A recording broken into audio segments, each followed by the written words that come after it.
Good day, everybody. Before we begin, we would like to acknowledge that we are in Mi'kma'ki, the ancestral and unceded territory of the Mi'kmaq people. We are all treaty people. My name is Daniel Duke. I'm Daniel Noel. I'm Summer. I'm Michael McLeod. I'm Violet.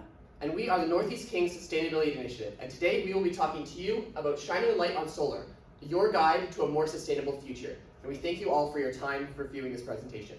So, to start off our presentation, let's take everybody on a trip to Northeast Kings Education Center, or NECEC, the building we're currently in and the building that we go to school for every single day of the week. So, like many other schools in the province, we have a problem. And that problem involves, as you can see here, our oil consumption between the years of 2016 to 2018 has remained stable at approximately 133,000 liters of oil consumed a year. However, our oil spending has increased rapidly at approximately $16,000 a year.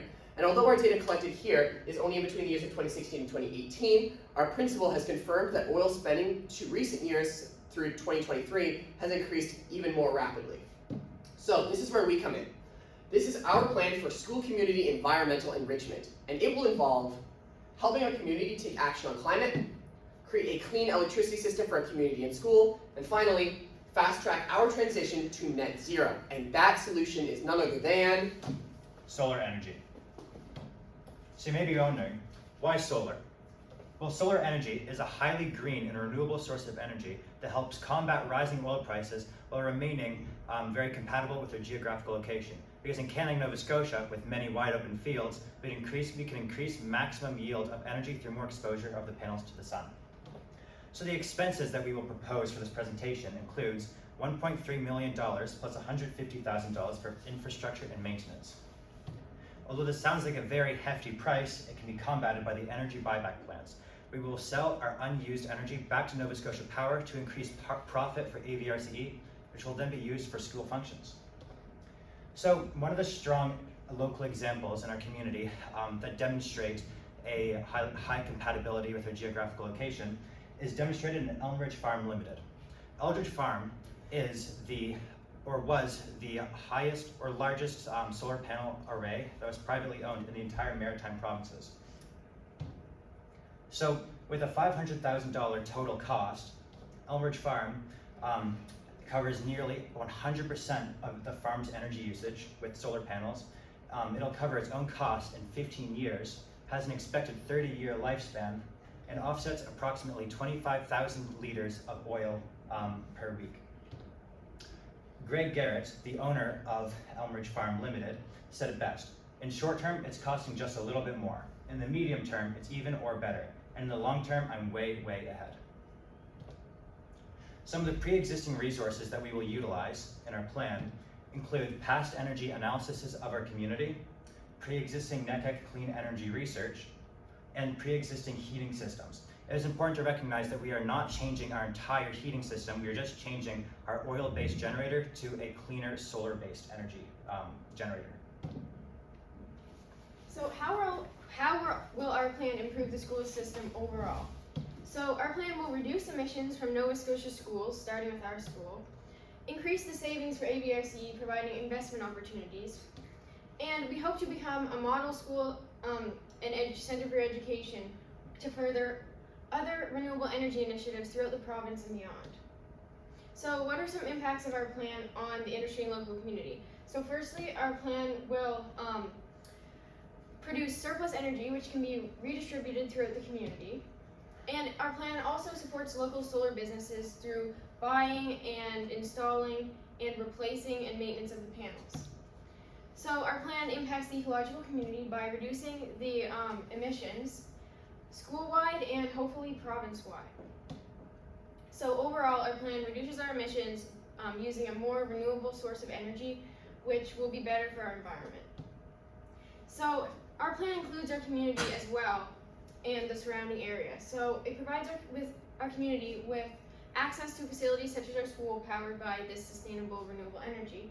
And it provides environmental scholarships through the Nova Scotia Power Buyback Plan to students going into environmental sciences and studies, which will then help our community. And we also hope to increase the kilowatt-hour limit for other public buildings so that we can all become more sustainable with our power usage.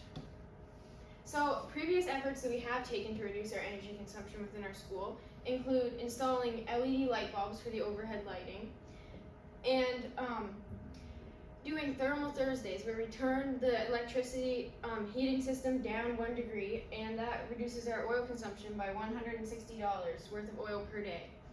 We also have purchased an energy meter device to track these savings and the costs of our energy consumption. So there are 3 main potential obstacles to this plan. The first being that Nova Scotia Power has set a limit that would limit us to a 100 kilowatt-hour solar array, which only covers 20% of our annual energy consumption. The other obstacle is the installment and replacement fees, as not only does buying solar panels cost a lot of money, but they also need to be replaced every 25 to 30 years.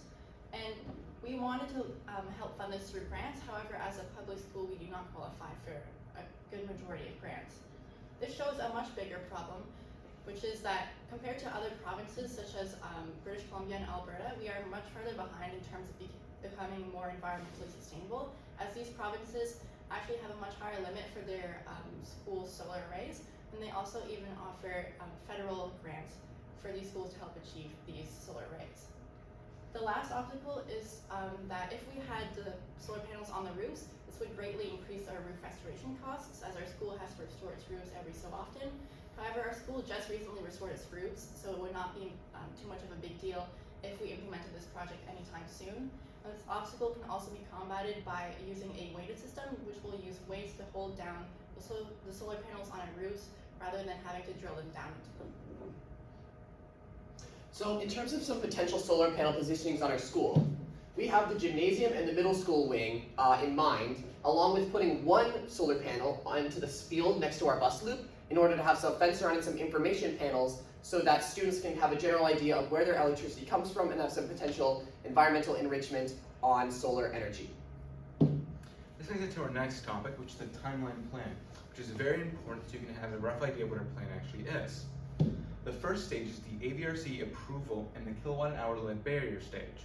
This involves getting approval from the AVRC so we can go ahead with our plan and hopefully use our backing to increase the kilowatt-hour limit barrier for public schools to the same as private and businesses in Nova Scotia, which is 1,000 kilowatt an hour. Procedure for this would be making a well-structured plan and argument and presenting this plan to important AVRC figures and political figures. Then we would have to wait around an estimated several months for the change of legislation. The resources needed would be support from the important AVRC and political figures and having recognition from our community. The second stage is the funding period, and this is where we're going to gain money to actually spend on our project. The first thing we do is start sending out emails and requests for grants, which is looking very promising because we already have a grant that's around $650,000 in mind, which seems very likely we can get it, which will take around half the cost of our project. And the second thing would be starting different fundraising projects, which is also very good because it can start raising awareness for our project in our community. Lastly, we would need to wait till the summer until we can spend the money because we cannot implement the solar panels during school times. The resources needed would be backing from important figures for the grants and volunteers for the different fundraising projects. This third stage is the begin preparation stage, where we implement the solar panels and the solar heating system. The first step would be buying the solar panels and the solar heating system from our chosen organization, and then creating a payment plan for what's not paid off from our funding period. We estimate that it's not going to be longer than 3 years till it's fully paid off, which means we can get some quick access to the net down gain. And we've had to wait around 2 weeks to a month for the installation to be fully completed. The resources needed would be money from grants and different fundraising projects, and solar panels and the new solar heating system. The last stage is the using surplus energy stage, which will happen after we finish with our payment plan. The procedure will be selling our excess energy, that will happen in 3 years after the panels installation, and using this excess energy for different projects in our community. The resource needed would be the excess energy from the solar panels and permission from administration to use the excess energy. So after the completion of our plan, we can begin to expand our ideas throughout our community. So some local facilities around our school include Glooscap Elementary School and Glooscap Arena. So we can create an incentive that, because of our solar electricity grid is so effective for us, if we could incentivize them to create their own grids, or during the summer months especially when we won't be consuming our electricity generated, we can redistribute it throughout our community to especially the Blues Cap Arena to extend the period of which it's open throughout into the spring and summer months. So after the payment plan, this project will be saving the school board a lot of money, and they could also make a little bit of extra money by selling any surplus energy back through the Nova Scotia Power buyback plan. And this money could be redirected to any other school board functions. However, we also expect that some of this money will be coming back to our own school, which we can use for several ways. Firstly, to fund the maintenance or replacement of our solar panels. It could also be used to, as mentioned earlier, fund the further panel installation through other parts of our community, such as like Blues Cap Arena or Blues Cap Elementary. And the money could also be used to fund scholarships for people in our community who want to go into the environmental sciences. So to summarize everything we said, we want to gain an exception to the limit of the 100 kilowatt hour solar array and also do some of the grants. After we get over this limit, we want to build our project, which will be a solar array that will cover 100% of our annual energy consumption, as well as 100% of our heating. We then will need to fund the project, which we can do through several ways. We will be using source funding, grants, and we will also host some fundraisers. And then lots of money will be saved after everything is paid back, and this money could be redirected to other school functions to replace our solar panels, to help further the panel installations throughout the rest of the community, or also to fund some scholarships. And finally, we want to become a model school so that other people can follow in our footsteps and help us become a more environmentally sustainable society. We thank you all for listening, and we hope you were able to see our vision on how to become more environmentally sustainable